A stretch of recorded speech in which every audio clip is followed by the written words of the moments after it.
এটা তার বলার মতো না। এই দেখেন মানে টসটসা পাকা যেটাকে বলে। হ্যাঁ, এবার আমি ঢেলে নিচ্ছি হচ্ছে এই বালতিতে, একবারে ঘন। এই দেখেন হাত একবারে পরিষ্কার হয়ে যেতেছে। হ্যাঁ, নখ টক সব পরিষ্কার হয়ে গেছে। আমি এক বালতি গুলাইছি। হ্যাঁ, শেষ। ও খাইতেছে একবারে চুমুক দিয়ে।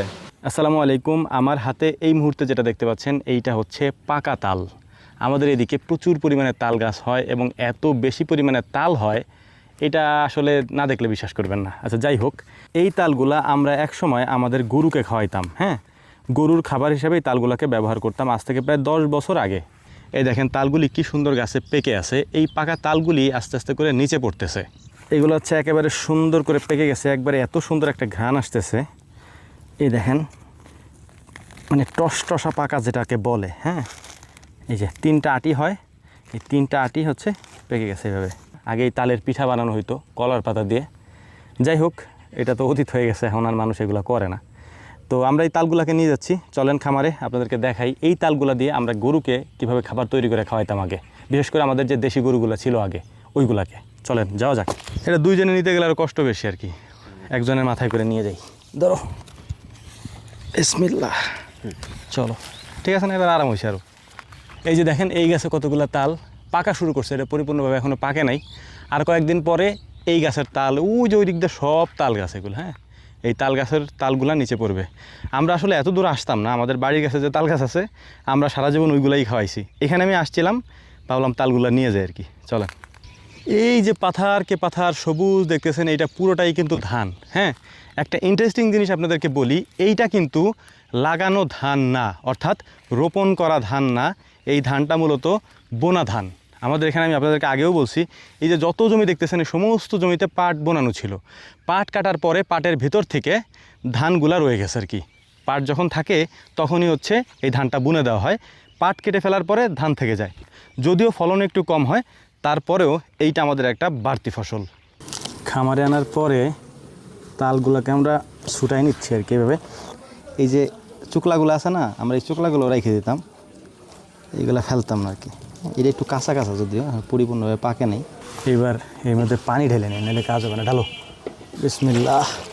ধরেন আমি ছোটোবেলা দেখছি যে গরুকে যখন এগুলো দিত 1-1.5 ঘন্টা সেই তালের এরকম এই সম্পূর্ণটা রস বের করতে। রস বলতে আপনার এই যে এই মাখন যেটা থাকে আর কি, নরম অংশটা এইভাবে পানির ভিতর দিয়ে বের করতে আর কি। যদি মনে করো আগের দিনের মতো করা লাগতো, তোমার অবস্থা পুরো খারাপ।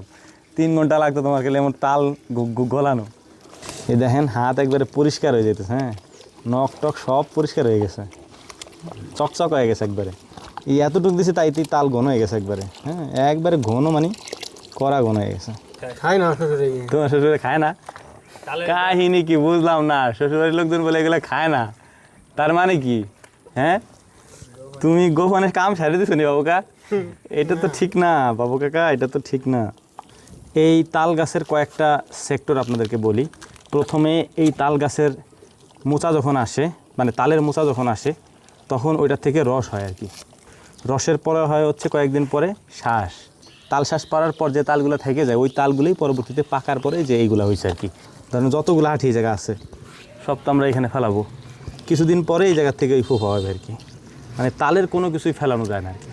আর ফুফা যদি না খাই তাহলে ওখান থেকে তাল গাছ হবে আর কি। তাল গাছ কমে যাওয়ার কারণে একটা সমস্যা হয়েছে আমাদের এদিকে, সেটা হচ্ছে যে বিদ্যুৎ চমকায় না, বিদ্যুৎ চমকানোর পরে যে ঠাটা গড়ায় আর কি, বা বজ্রপাত হয়। এই বজ্রপাতগুলো আগে তাল গাছের উপর পড়তো, নারকেল গাছের উপর পড়তো, গাছগুলো পুড়ে যেত একবারে। হ্যাঁ, কিন্তু এইগুলো এখন আর গাছ গুছ খুঁজে না পেয়ে মানুষের উপরে পড়ে। এই জন্য তাল গাছ লাগানো উচিত। আমাদের মোটামুটি হয়ে গেছে। এবার আমি ঢেলে নিচ্ছি হচ্ছে এই বালতিতে, একবারে ঘন। হ্যাঁ, গমের ভুসি এইটা একটু দিয়ে দিই মাঝখানে, ব্যাস। এইভাবেই হচ্ছে আব্বা তৈরি করতো আর কি গরুর জন্য। অল্প একটু ভুসি দিত, যদিও আগে ভুসি দিত না, যদি দোয়া গরু থাকতো সেগুলোর দিত। আগে দিত হচ্ছে কুড়া। হ্যাঁ, খা, নতুন খাবার আনছি তো জানি। হ্যাঁ, কারণ তাগারিতে খেয়ে অভ্যস্ত তো, জানে যে এই দিল আমার মাহাই একবারে। মানে ও চাইতেছে আমি এটা ওরে ওই তাগারের ভিতরে দেই। হ্যাঁ, ওইখান থেকে নিয়ে নিয়ে আমার এটা বুঝাইতেছে, তুই খাইতে চাইছিস সেই জায়গা তোর ভিতরে দিলাম, যা খা।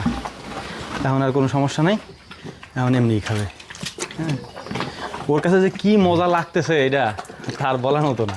আমরা যখন আগে খাওয়াইতাম তখন এরকম গরুতে সামনে দেওয়ার সাথে সাথে খাই ফেলতো আর কি। আমাদের এই অঞ্চলে যারা আছে তারা এই বিষয়গুলো জানে, বাট দূরের যারা তারা হয়তো অবাক হইতে পারেন যে তাল এইভাবে কীভাবে গরুতে খায়। হ্যাঁ, তাল মূলত আমাদের এই অঞ্চলে গরুর এই খাওয়ায়, মানে এত তাল মানুষকে খাইতে পারবে? তো যাই হোক, দেখতেই পাচ্ছেন ওরা খুব আরামসেই তাল খাইতেছে আর কি। তবে একটা বিষয় আপনাদেরকে বলি, যদি আপনারা খাওয়ান তাহলে পরিমাণে বেশি খাওয়ানো যাবে না। হ্যাঁ, আর তালের আঁটি তো দেওয়াই যাবে না, শুধু ওই যে দেখেন চুমুক দিতেছে কেমনে, ও শেষ একবারে সাবার করে ফেলছে ওটারে।